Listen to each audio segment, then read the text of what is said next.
kwa siku hii muhimu ya leo kuzindua Imbeju UDSM Startup Challenge. Kinachofanyika hapa ni sehemu ile tu ya mageuzi ya elimu kwa ujumla wake. Mageuzi ambayo hayataki kupunguza umuhimu wa academics. Hayana nia ya kupunguza umuhimu wa taaluma ya kufikiri. Lakini anataka kuongeza ujuzi na maarifa ya kutenda na vile vile kuongeza ubunifu.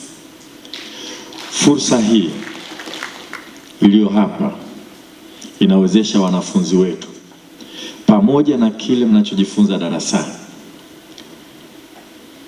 the academics itself is very important, but on top of that you really need to be able to be innovative. You need to be able to acquire skills that will enable you to navigate in real world. Akademia ipo, ni muhimu, haipunguzwi na hatutaipunguza, lakini tungetaka ukitoka hapa usiwe tu ni mtu wa akademia. Uweze kuwa na ujuzi, ujifunze vitu vingine mbalimbali, lakini uweze kutumia uwezo wako ulionao, kama ambapo nimeona kwamba wengine kwa kweli mna uwezo wa kufanya mambo makubwa. Kwa hili liwajengee kujiamini. It should instill confidence in you that yes you can. Na nimeona, nimesikia wakati tunatembelea maonyesho pale. Sisi tulizindua mpango wa kuunganisha vyuo na wajasiriamali, kwamba wanafunzi wanaposoma waweze kushirikiana na taasisi mbalimbali, viwanda, mabenki na kadhalika. Hii ni aina fulani ya kuwezesha wewe kama mwanafunzi unachokifanya ukaangalie matatizo ya kweli, alafu fikirie namna ya kuyatatua. Kwa maana hiyo, wakati unajaribu kutafuta suluhisho, lazima ukaangalie changamoto ni nini, na ili uone changamoto nini, lazima ukaangalie sehemu za kazi, sehemu za huduma, ni nini kinakwama. Nimeona pale moja ya ubunifu ni maabara inayotembea, ambayo inajaribu kutatua changamoto ya uwepo wa maabara katika shule zetu. Nimeona uvumbuzi mmoja wa kutengeneza vifaa vya maabara, test tubes, ambazo ni imara zaidi, hazivunjiki kirahisi na ni za bei ndogo zaidi. Na uvumbuzi huo unafanyika kwa sababu tumeona katika shule zetu vifaa kama hivi, kwanza ni ghali, lakini pili vinaharibika kirahisi.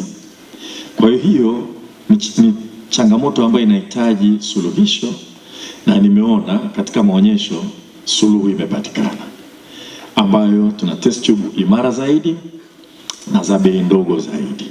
Ndio maana nimesema I came, I saw and I am truly inspired. Barabara vijijini imeongezeka sana, lakini bado changamoto ni kubwa sana. Sote tunaotoka vijijini tunajua.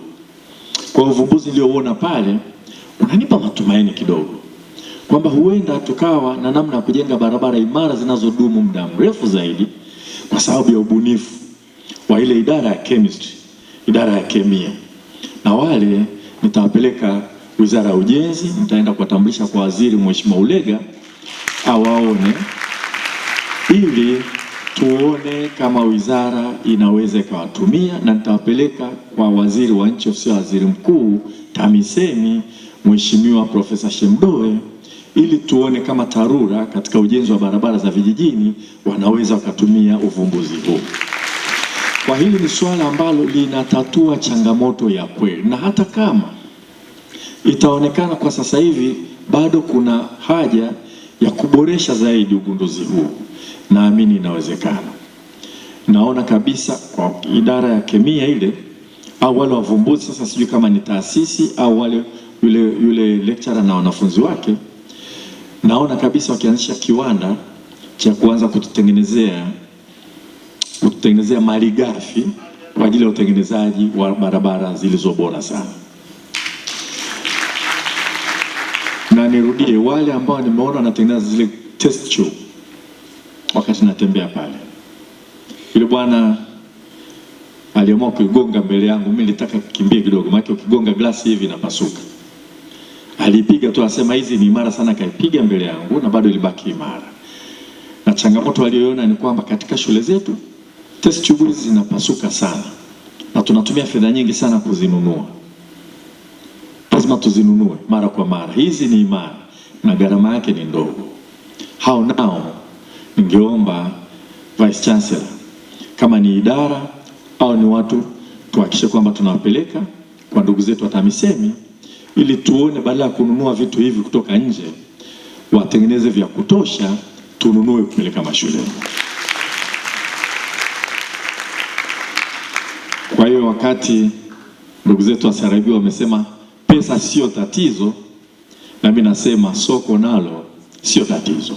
Yule kijana aliyetengeneza kama trekta lile, mwanzoni nilivyoliona, na niseme ukweli, moyo niliguna, kasema hilo tena, kwa sababu nimewahi kuwa katibu mkuu viwanda na biashara.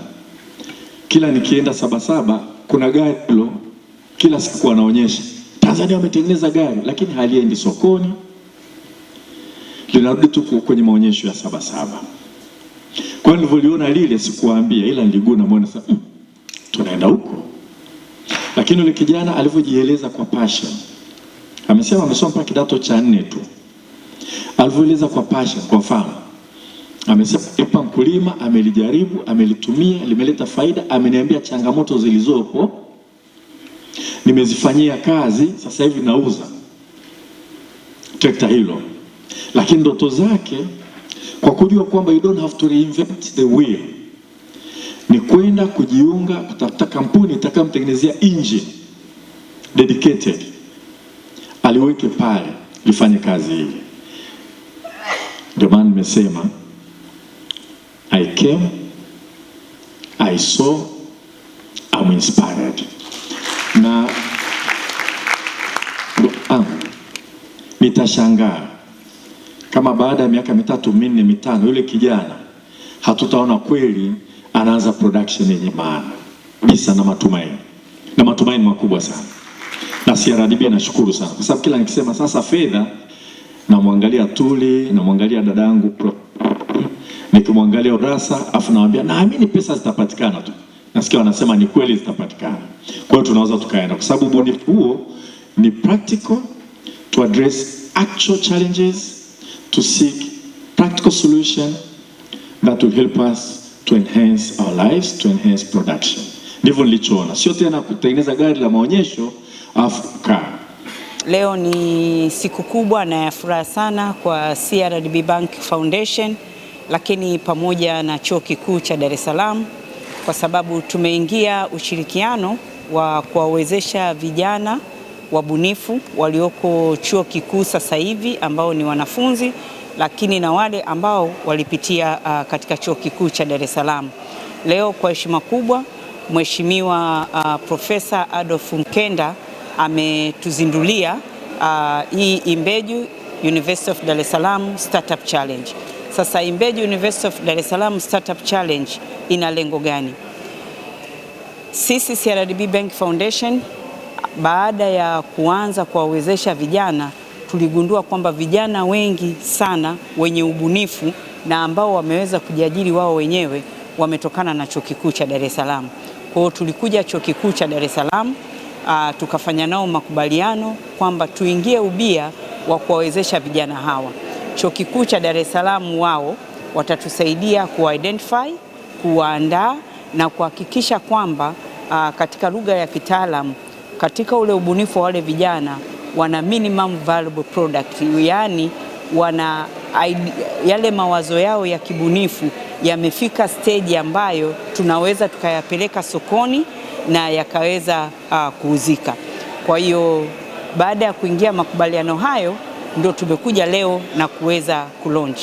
Kitu gani kitafanyika leo? Dirisha la maombi litafunguliwa leo tarehe 5 na tutalifunga tarehe 4 mwezi wa 6. Vijana wote wenye ubunifu walioko chuo cha Dar es Salaam na wale waliomaliza karibuni chuo kikuu cha Dar es Salaam pamoja na vyuo na taasisi zote zilizoko chini ya chuo kikuu cha Dar es Salaam, wote wanaweza kutuma maombi yao kupitia ile platform ya kidijitali ya Fursa Hub.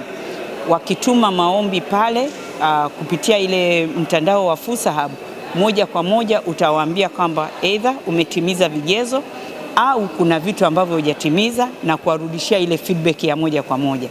Na wale ambao watakuwa wamefaulu kufikia ile sasa wamefaulu kwamba wanaweza kuwezeshwa, wale wote tutawapeleka katika bootcamp kwa ajili ya kupata mafunzo, tukishirikiana na wataalamu mbalimbali wakiwemo wataalamu wa TRA, watu wanaodili na investment kama angel investors, lakini pia watu wanaotoa leseni na watu ambao wanaweza kutusaidia kuwanecha hawa vijana kwa pamoja, kwa sababu moja ya kazi ambayo tutafanya mbali ya kuwapa uwezeshaji wa kifedha ni kuhakikisha tunawakuza na kuwalea. Kitu kikubwa ambacho vijana hawa wanatakiwa kufanya ni kwamba moja, watume maombi; mbili, waweze kufuatilia majibu yao kwenye mtandao; tatu, tutakapofunga dirisha tutawaita wote kwa ajili ya mafunzo. Tumepanga kwamba kupitia katika programu hii ya Imbeju University of Dar es Salaam Startup Challenge tuweze kuwawezesha vijana au startup 100 ambazo moja kwa moja zinaenda kutoa ajira kwa vijana 500. Lakini pia kuna startup 30 ambazo zina mawazo mazuri sana na moja kwa moja yanaweza kapelekwa sokoni. Wale tutawapa fedha za kuanzia ambazo sio mkopo nafuu, wengine tutawapa mkopo nafuu.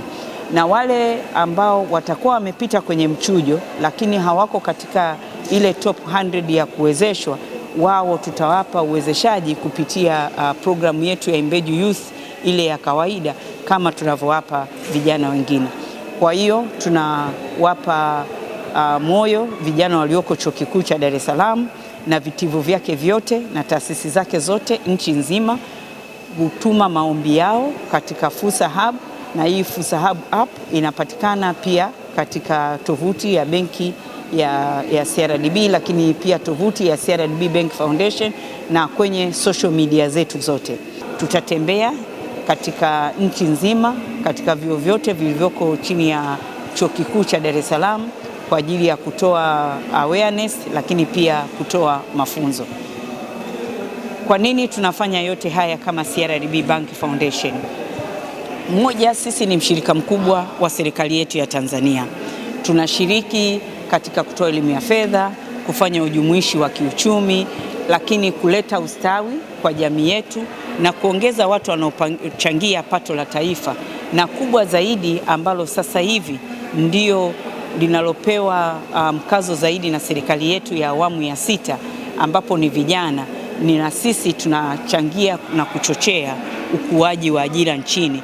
Vijana waweze kujiajiri, vijana waweze kuajiri wenzao, vijana waweze kupata exposure, yani kupelekwa nje, waweze kuona wenzao wanavyofanya kazi nje na kuleta ile teknolojia kutoka katika nchi nyingine na kuileta hapa kwetu.